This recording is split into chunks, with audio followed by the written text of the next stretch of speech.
అవసరమైన మేర డిమాండ్ రకం పత్తి విత్తనాలు అందుబాటులో ఉండే విధంగా వ్యవసాయ శాఖ అదేవిధంగా ఉన్నత శాఖ అధికారులు చర్యలు తీసుకోవాలని తెలంగాణ వ్యవసాయ కార్మిక సంఘం ప్రతినిధులు డిమాండ్ చేశారు.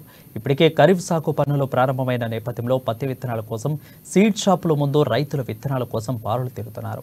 ఇదే అదునుగా చేసుకుని కొంతమంది విత్తన వ్యాపారులు కుమ్మక్కై డిమాండ్ రకమైన రాసి 659 రకం విత్తనాలను కృత్రిమ కొరత సృష్టించి సొమ్ము చేసుకోవడానికి ప్రయత్నిస్తున్నారని అన్నారు.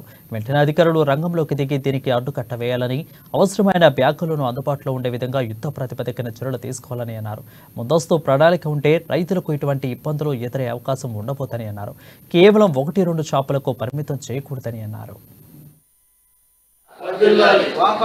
ఖరీఫ్ సీజన్ పనులు ప్రారంభమైనాయి. ఆదిలాబాద్ జిల్లాలో జూన్ మొదటి వారంలో పత్తి విత్తనాలు అనేటువంటి విత్తుకోవడం జరుగుతుంది.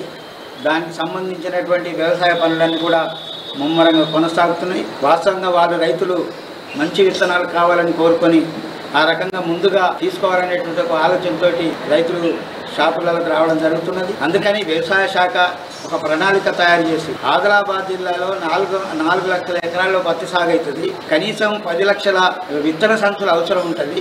అంటే ఆ ప్రణాళిక తయారు చేసుకొని రైతుల డిమాండ్ ఏదైతే ఉన్నదో, ఇప్పుడు ప్రధానమైనటువంటి డిమాండ్ 659 మీద డిమాండ్ అనేటువంటిది ఉన్నది.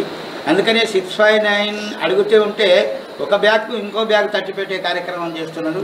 రెండవది, ఈ సరిహద్దులు ఉన్నటువంటి ప్రాంతం మహారాష్ట్ర ప్రాంతంలో ఈ 659 అక్కడ షాపులు అమ్మరు కాబట్టి ఇక్కడికి వచ్చే ఆ రైతులు తీసుకోవడం జరుగుతుంది.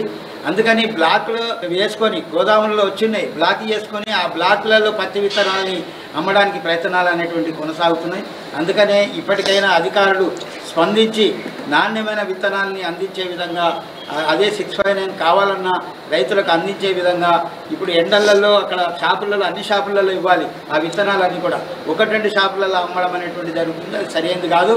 అన్ని షాపులలో ఇస్తే రైతుకు అనుకూలంగా క్యూలో నిలబడకుండా అందుబాటులోకి వస్తాయి కాబట్టి ఆ రకంగా ఇవ్వాలనేటువంటి చెప్తున్నాం. రెండవది, వ్యవసాయ అధికారులు ఇక్కడున్న అధికారి కలెక్టర్ గారు కానీ దానికి సంబంధించినటువంటి విత్తన ప్రణాళికాన్ని ఏర్పాటు చేసుకొని రైతులకు కావాల్సినటువంటి విత్తనాలు అందించాలా.